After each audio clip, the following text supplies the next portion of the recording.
segue into the impact of the 2022 NBA draft on basketball card investing after this phenomenal discussion that we just had. But Cool Arrow, who's been on fire in the chat today, brought up a basketball question, which we'll get to in a second. But I'm excited to talk basketball with you guys for a second. And I love that question he just asked, by the way. All right. Well, so no, yeah, go for it. Go. Yeah, I don't want you to get off your where you're going. Before we get to that question, Paul brought up SGA early on in the show. He's got a pile of SGA cards. So I just quickly wanted to discuss some of the guys that I think we should be excited about a little bit more based on the NBA draft. Now, it's super early. There's a lot that's going to happen, obviously, between now and October when the NBA season gets underway. But we all know that the sports card market is driven sometimes just as much on hype as it is on anything else, player performance related or team performance related. So I think that there's a little bit of both, a little bit of hype and a little bit of encouraging signs for some guys based on some draft moves that some teams made. So some of the basketball card rankings that we have updated at nooffseason.com this week based on the NBA draft, which was last Thursday. A few things I'll throw out there, guys, real quick, and then I'll get your comments on this, and we'll get to Cool Arrow's question as well, and any other thoughts that you guys have. But I believe that, you know, the Thunder having skipped over the Pistons and the Kings into the second spot, we knew that was going to be good for guys like SGA and Josh Giddey, I think.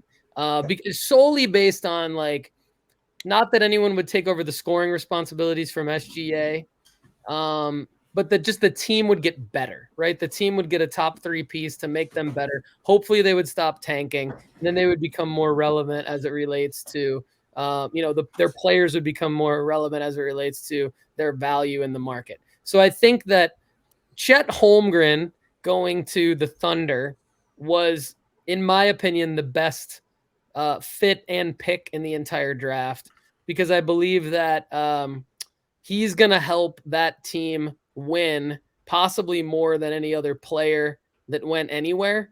And I think that Josh Giddey is going to benefit the most. So we've moved Josh Giddey up in our basketball card rankings quite a bit to number 27. We also moved SGA up quite a bit to number 30.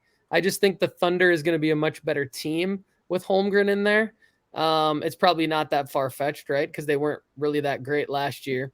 But a couple other moves that were a little bit less profile that I think have some impact. I like Cade Cunningham even more now because I like what the Pistons did in the draft. And then I do actually, not that Luka is a sleeper, right?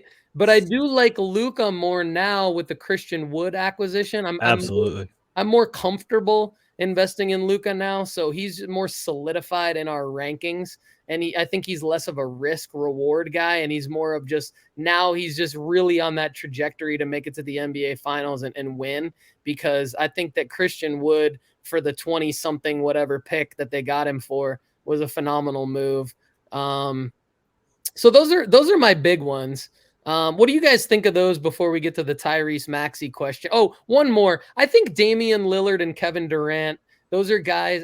I haven't really been high on Damian Lillard at all. I did move him up to number 28, though, today, because I believe that over the next couple months, there could be some sneaky Damian Lillard plays with the hype around.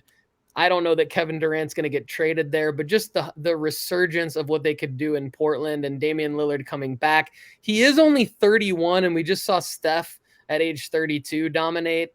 So I did move Damian Lillard up quite a bit to number 28. What do you guys think?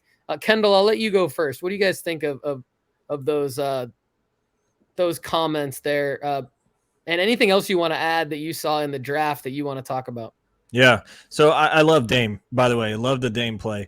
I think he's one of the most underrated guys in the actual sport of basketball because his he is a world-class player that's been on a franchise that has been world-class at making his efforts nullified.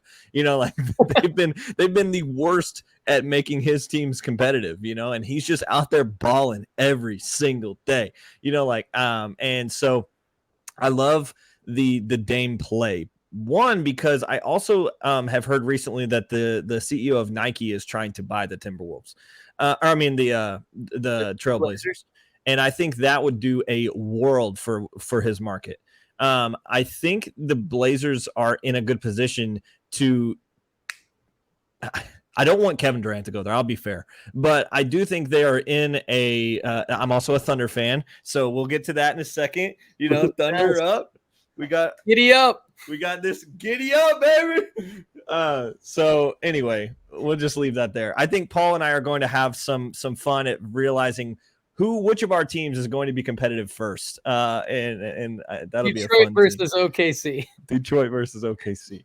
But no, I like the Dame play. I think I liked the Dame play before the Durant news and before the Nike news, and I think that also just plays into this. I think the Trailblazers are going to have to do something in the next year to really turn this franchise around. And all I'm saying is if the Trailblazers turn around, Dame's prices go up. If he gets traded and wins a championship somewhere, then his prices are going to go up. And so I think he's almost at his somewhat of a floor, or at least some sort of a plateau for Dame.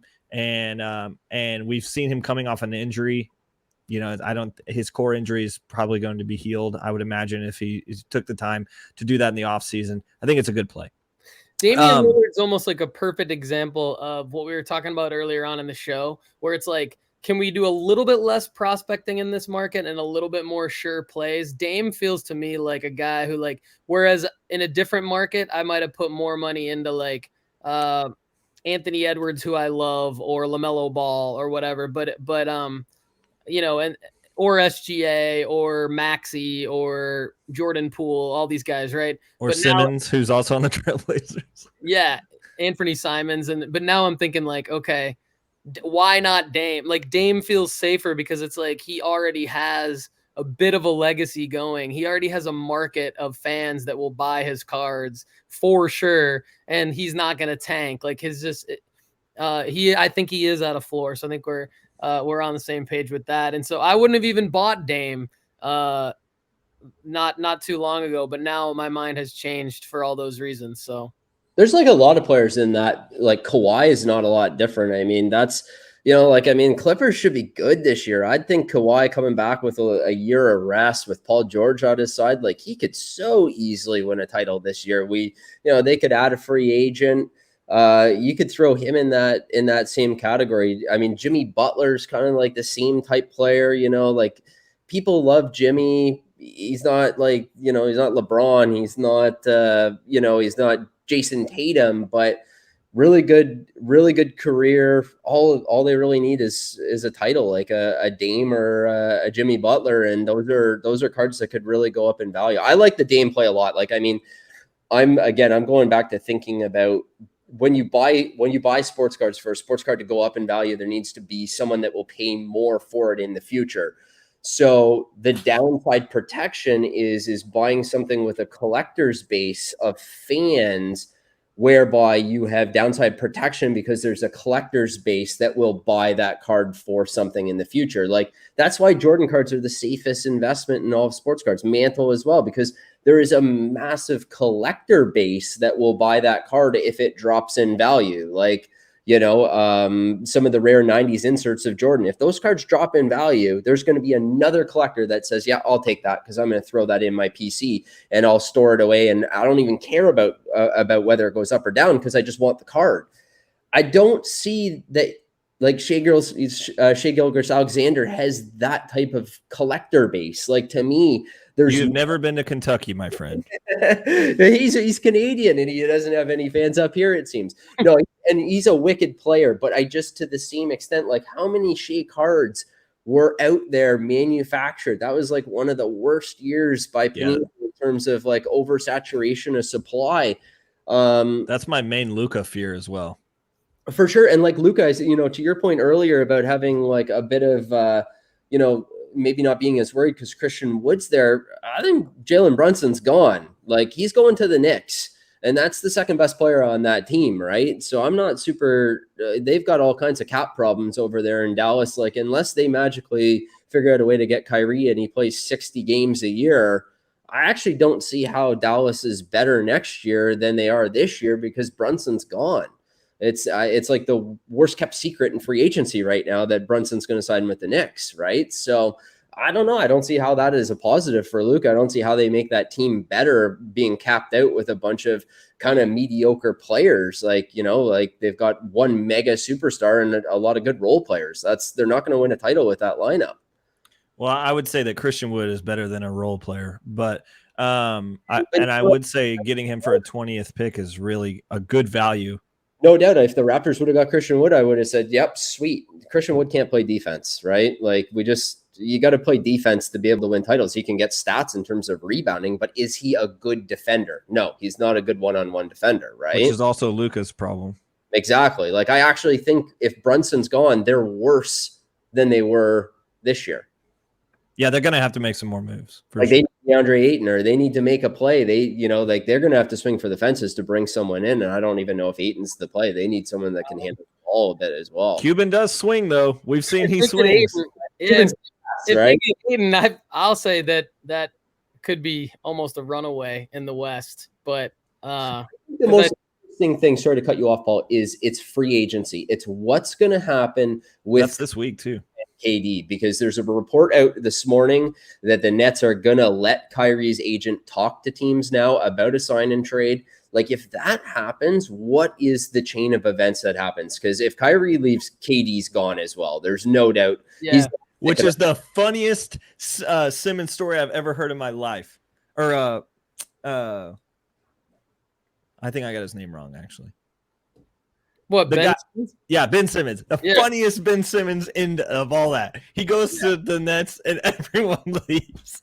Like they'll be terrible, right? But if Kyrie's gone, they're buddies. Like I can't see Durant sticking around to play with Ben Simmons, and I couldn't even tell you who else is on the roster, right? Like they have made some major mistakes with that team, not keeping Jared Allen.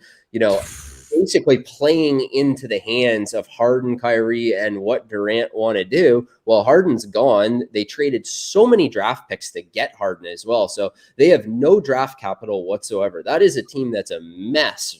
So the biggest question is like, who can put together the big package for KD then? If Kyrie's gone, where's KD going? Because that could be a huge play as well. Like, ultimately Durant is a top 15 player probably all time. He's in that potential. If he goes to the Knicks, if he goes to Portland to play with Dame, I know you don't want to see that, Kendall, but that would be a big story. The whole NBA landscape's going to change. Yeah, we're going to keep updating our rankings. You mentioned Kawhi. He's number 38. I agree that he's definitely like in that Dame conversation of like, okay, let's look at these guys as buys right now, not only because of the market and hedging a little bit against prospects, more with guys with legacy and one title run away from like a pretty big price jump. KD definitely is in that discussion. I think a lot has some outside of basketball value. Oh, he's a cool dude. Like he's a Kobe, like, that Mamba mentality. I'm not leaving. I'm staying with this team. He's got the hip hop career going. Like he's someone that you can cheer for. He's a likable player, I think. I think he'll do a lot of stuff after his basketball career too, which is why I'm interested in hedging my bet on him. So the other thing I like about that, 2012 is that iconic Prism set, right? Just like, you've got the 86 Fleer set, 61, that 2012 Prism set's going to go down. It's going to be a super, super famous. It's not overprinted. Yeah. Not overprinted. You got Kawhi and Dame with rookie cards in that set.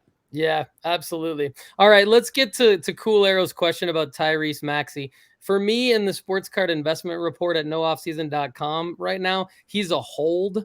I like Maxey. I think his the reason why he's a hold is because his pricing has been too high, I believe, to buy into. And now we're coming down we should see his pricing coming down a little bit over the next couple months, just based on the last couple years trends. Of course, this year could be different than any other year because of the market and everything like that. It could come down even more, or more people might be holding. But to me, Tyrese Maxey is a little bit risky to buy in on because everybody knows about him. Great player. I think you'd be hard pressed to find anyone who doesn't like Tyrese Maxey as a player. But I think to me, that means if you have him, hold him. Now is not the time to sell. I do think when the NBA season starts, you should be able to get more money for his decent cards than you would if you have him now. So I wouldn't be worried about like dumping him because of the market or anything. I would hold him till October, November, and I think you'll see a spike just because of the excitement of the NBA season. Not a spike, but I think you'll see an increase because of the excitement of the NBA season kicking off. And if you're into kind of, wanting to move out of some things and into some other things in cards, I would say hold Maxey until then. I also think Maxey's a pretty decent long-term hold. I think he's a legit player. What do you guys think about Maxey? Kendall, you want to go first? I like Maxey. I think he's got a lot of potential. I think he's a guy that's going to be a great role player. And unfortunately, I don't think that does well for his investability. If we're talking about so I love Maxey, especially from a fantasy perspective. I think he's a guy you can buy real cheap in fantasy drafts, and he's going to get a lot more plays than he's going to get more run than you would think. His usability ranking is always higher than I think it's going to be. And so when you look at that kind of a stat and a little bit of a NBA sabermetric, I think Maxey does well there. He's also pretty smart with the ball. Like he's not just he's not a Russell Westbrook type where he's just going to run fast at the basket and throw the ball around, which I think is what people thought he was going to be. He's a lot more smarter than that. And I think his development with the Sixers has been really good. But I think he's going to end up being the kind of guy like what we had. We talked about Williams in the NBA Finals. He was a good sixth guy, and he was huge against Green.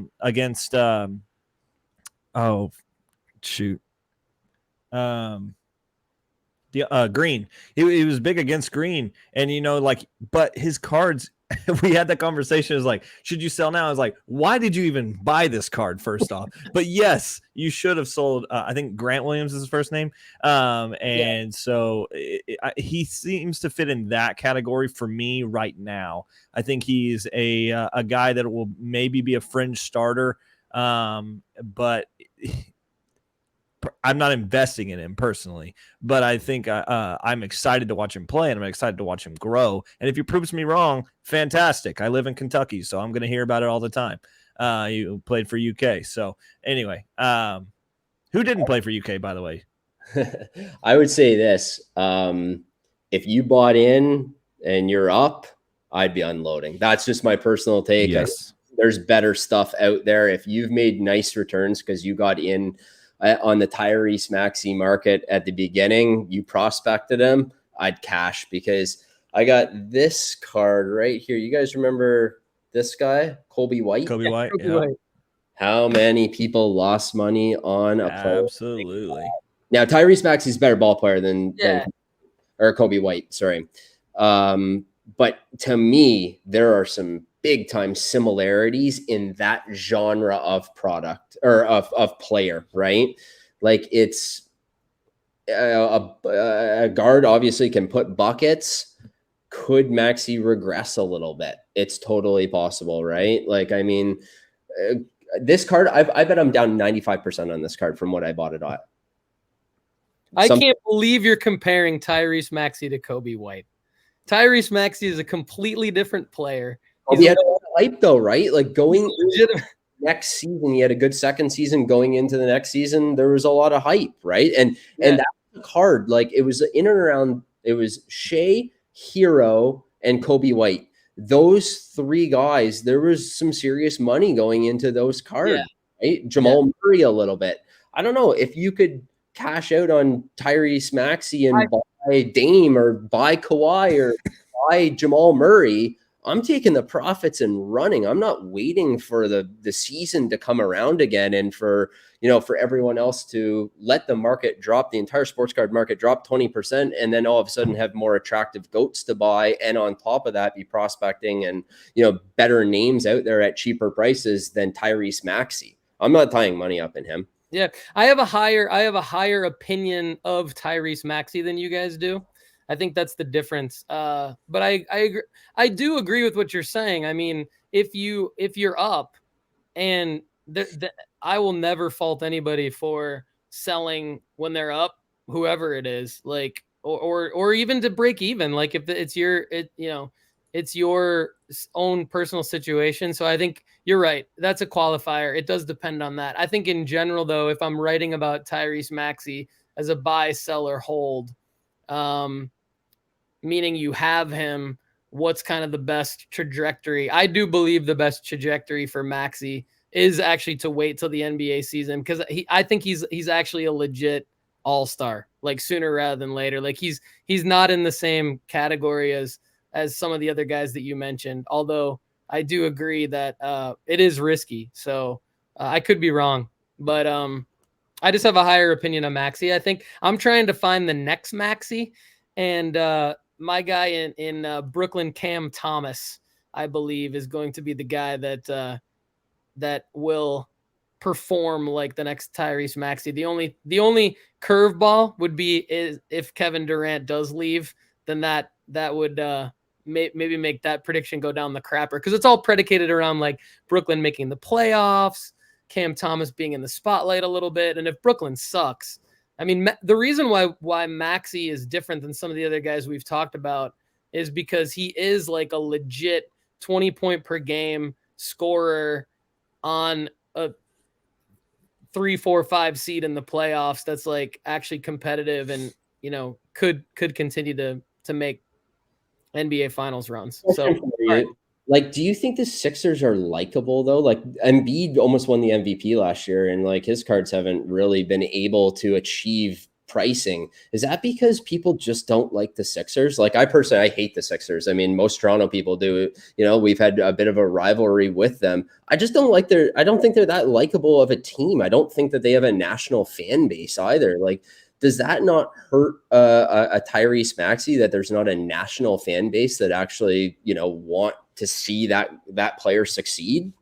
I mean, I think that every team is one run away from that. So I think the argument could be made that you could make that argument about every team in the NBA, maybe with Thunder up of a few, but like the ESPNs of the world and the TNTs of the world are like, they're going to create the storyline that is happening. So I think that like the answer to your question probably like now is that Philadelphia probably isn't as likable as maybe some other teams like, I don't know, Milwaukee or I was going to say Memphis is probably more likable, for example. But I do think that something weird was happening. Philly has sorry, Kendall. I do think that like Philly has the history of winning championships with Dr. J.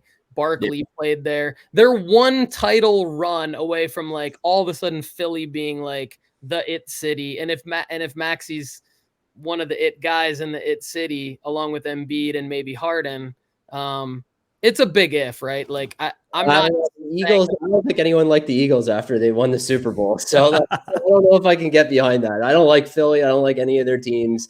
And I just can't support Philly. So as a fan, but as a sports card investor, you don't think that if the Sixers made it to the NBA Finals, that there would be more of a market for particular Sixers cards? No, because like when Denver made a run, they didn't make it to the finals a few years back, but they had a good team. Did anything really happen to Jokic cards? No, he's won two MVPs. Even Chris Middleton, he's a really good player. Nothing's happened to the Chris Middleton. Giga Maggies. I don't know. Like, I think it all comes down to like superstars. Like Embiid's the superstar on that Philly team. If anyone's going to like pop in value because the 76ers are good, it should be Embiid, right? Like Maxey's always going to be that third wheel. It's tough to have your card go up if you're a third wheel. Yeah, very true.